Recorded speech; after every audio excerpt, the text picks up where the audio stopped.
The watcher presents Hollywood movie killing me softly. एक लड़की जिसका नाम एलिस रहता है वो किसी को अपनी लाइफ की कहानी सुना रही होती है और बताती है कि वो एक अमेरिकन थी पर कई सालों पहले वो लंदन आ गई और यहीं बस गई और एक बहुत अच्छे कंपनी में काम करती थी और उसका एक बॉयफ्रेंड भी था जिसका नाम जेक था। एलिस को लगता है कि उसकी लाइफ बहुत ही परफेक्ट थी और इसके अलावा उसकी लाइफ में और किसी भी चीज की जरूरत नहीं थी। पर तभी एक दिन अपने ऑफिस जाते वक्त एलिस की मुलाकात एक अजनबी इंसान से होती है और पहली नजर में ही एलिस उसके तरफ अट्रैक्ट हो जाती है। और जब वो अपने ऑफिस में काम कर रही होती है तब उसका मन नहीं लगता, उसके नजरों के सामने बस उस आदमी का ही चेहरा दिखता रहता है। जिसके बाद एलिस खुद को रोक नहीं पाती और उसे ढूंढने सड़कों पर निकल पड़ती है और इत्तेफाक से उसे वो आदमी एक बुक स्टोर पर मिल जाता है और वो उसे छिपकर देखने लगती है। पर तभी वो आदमी भी उसे देख लेता है और उसे अपने साथ एक घर पर ले जाता है। एलिस उस आदमी में इतनी खो जाती है कि वो भूल जाती है कि उसका कोई बॉयफ्रेंड भी है और दोनों उसी वक्त सेक्स करते हैं। और ये फीलिंग एलिस के लिए काफी अलग रहती है। पर उसके घर से आने के बाद एलिस को शर्मिंदगी भी होती है कि उसे अपने बॉयफ्रेंड को धोखा नहीं देना चाहिए था। पर अपने बॉयफ्रेंड के पास वापस लौटने पर एलिस को वो फीलिंग नहीं आती जो फीलिंग उसे उस आदमी के साथ कुछ पलों में आई थी।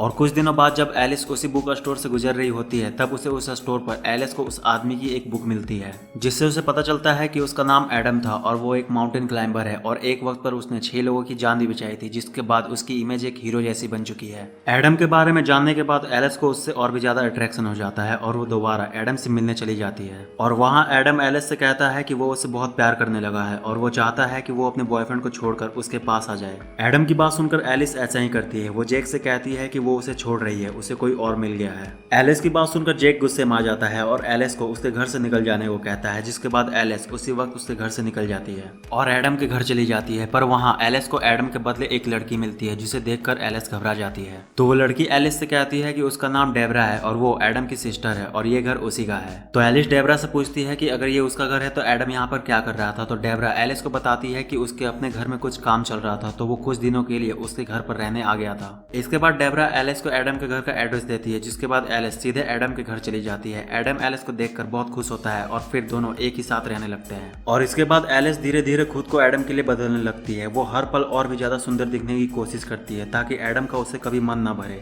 और एक दिन जब वो अपनी दोस्त से मिलने जाती है तो उसके सामने बस एडम की ही बात करती है, जिसे सुनकर उसकी दोस्त उसे वार्न करती है कि वो जिस रिलेशन को प्यार समझ रही है वो बस हवस है। अपनी दोस्त की यह बात सुनकर एलिस बुरा मान जाती है और बात टालने के लिए उससे शॉपिंग पर चलने को कहती है। पर रास्ते में जाते वक्त एक चोर एलिस का पर्स छीनकर भागने लगता है और एडम ये सब देख लेता है और उसका पीछा करके उस चोर को बहुत मारता है। तब तक एलिस और उसकी दोस्त भी वहां पहुंच जाती है, जिसके बाद एडम बीच सड़क पर एलिस को पागलों की तरह किस करने लगता है और शादी के लिए प्रपोज कर देता है और एलिस हाँ कर देती है। एलिस और एडम की हरकतों को देखकर एलिस की दोस्त को बहुत अजीब लगता है। इधर शादी के बाद एडम एलिस को स्पेशल जगह पर लेकर जाता है जहां हर तरफ जंगल रहते हैं और एक नदी की दूसरी तरफ एक कैबिन रहता है। एलिस को वहां का नजारा बहुत पसंद आता है। एडम एलिस से कहता है कि वो उसे दुनिया की हर खुशी देना चाहता है। एलिस को भी लगता है कि उसकी लाइफ में जो कमी रह गई थी वो एडम के आने से पूरी हो चुकी है। पर शादी के कुछ समय बाद ही एलिस को कुछ लेटर्स आने शुरू हो जाते हैं जिसमें उस लेटर को भेजने वाले का नाम नहीं रहता, पर हर लेटर में एलिस के लिए एक वार्निंग लिखी होती है कि उसने एडम से शादी करके बहुत बड़ी गलती कर दी और अगर वो उसके कैद से आजाद नहीं हो पाएगी तो वो एक दिन एडम के पागलपन और हवस के कारण मारी जाएगी।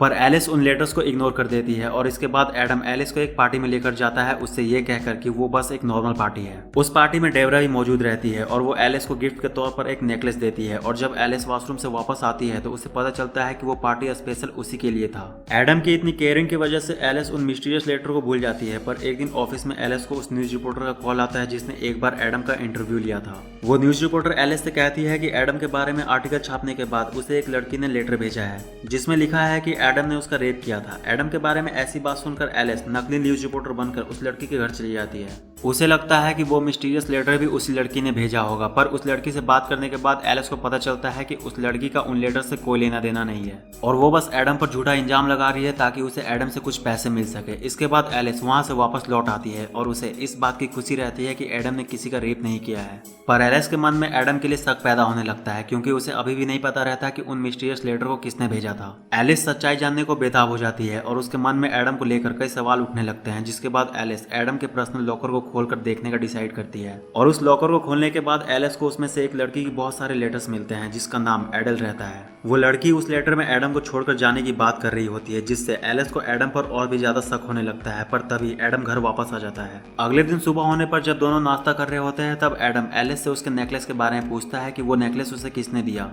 तो एलिस बताती है कि वो नेकलेस उसे डेबरा ने पार्टी के दिन दिया था। तब इसी बीच एडम एलिस से कहता है कि उसने कल उसके ऑफिस में कॉल किया था और वो वहां नहीं थी। तो एलिस बहाने बनाने लगती है कि वो कुछ काम से बाहर गई थी, जिसके बाद एडम एलिस से सवाल पर सवाल करने लगता है, जिससे एलिस समझ जाती है कि एडम ने उसका पीछा किया था और अब झूठ बोलकर कोई फायदा नहीं है। तो एलिस एडम को सब सच बता देती है कि उसे एक फोन आया था। तो एडम एलिस से कहता है कि जिस लड़की से वो मिलने गई थी वो दोनों एक दूसरे को बचपन से जानते थे और अब बस वो उससे बदला लेना चाहती है। और उसे इस बात का दुख है कि उसे ये सब बातें सुननी पड़ी। और ये कहकर एडम अपने दोस्त के साथ एक शो अटेंड करने चला जाता है। एडम के जाते ही एलिस दोबारा एडम के उस लॉकर को खोलने जाती है ताकि वो बाकी लेटर्स भी पढ़ सके, पर वो देखती है कि एडम उस लॉकर की चाबी अपने साथ लेकर जा चुका है। और तभी एलिस को वो मिस्टीरियस लेटर फिर से आता है और उसमें लिखा होता है कि एडल 8 महीनों से लापता है और इसके पीछे जरूर एडम का हाथ है, क्योंकि एडल एडम से ब्रेकअप करना चाहती थी। और उस लेटर में एडल की माँ के घर का पता रहता है। एलिस तुरंत सच्चाई जानने के लिए एडल की माँ के घर चली जाती है और उसका शक यकीन में बदल जाता है। एलिस को एडल की वो फोटो मिलती है जिसमें वो उस घर पर गई थी जहां एडम एलिस को शादी के बाद लेकर गया था। और ये देखकर एलिस शॉक हो जाती है। और तभी एडल की माँ एलिस से कहती है कि थोड़ी ही देर में एडम भी उनसे मिलने आने वाला है,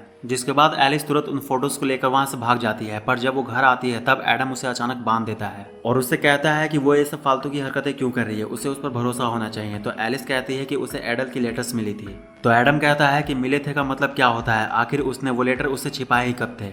अगर उसे उन लेटर्स को छिपाना ही होता तो किसी और जगह छिपाता। एक लेटर की वजह से उसने उसके प्यार पर सवाल उठा दिए। तो एलिस कहती है कि उससे गलती हो गई, वो बस उसे और जानना चाहती थी। एलिस की बात सुनकर एडम उसे खोल देता है, पर एलिस चुपके से वहां से भाग जाती है, जिसके बाद एडम उसका पीछा करता है। पर एलिस एक जगह पर जाकर छिप जाती है और एडम के जाते ही वो पुलिस स्टेशन पहुंच जाती है और अपनी सारी स्टोरी सुना देती है। एलिस की स्टोरी सुनकर वो पुलिस वाला उससे कहता है कि वो बस एक फोटो के जरिए एडम को गिरफ्तार नहीं कर सकता। और एलिस से कहता है कि वो जल्दबाजी में अपने रिश्ते को खराब ना करे, क्योंकि उसने बहुत सारे रिश्ते शक की वजह से टूटते हुए देखा है। और आखिर में वो पुलिस वाला एलिस को उसके नेक्स्ट कैबिन में एडम को बैठा दिखाता है और उससे कहता है कि वो उससे बहुत प्यार करता है और शायद उसकी ओवर केयरिंग के चलते ही उसे ऐसा लग रहा है कि एडम बुरा इंसान है। उस पुलिस वाले की बात सुनकर एलिस कहती है कि एडम बस उसके सामने दिखावा कर रहा है और वहां से भागकर एलिस डेबरा के पास चली जाती है और सारी स्टोरी बताती है। तो डेबरा एलिस से कहती है कि उसे एडम पर पहले से ही शक था, क्योंकि जब वो माउंटेन क्लाइंबिंग पर गए थे तब उसकी वो गर्लफ्रेंड भी उसे छोड़ने वाली थी, जिसके बाद माउंटेन क्लाइंबिंग के वक्त उसका हुक टूट गया था और उसके साथ साथ उसकी पूरी टीम मर गई थी।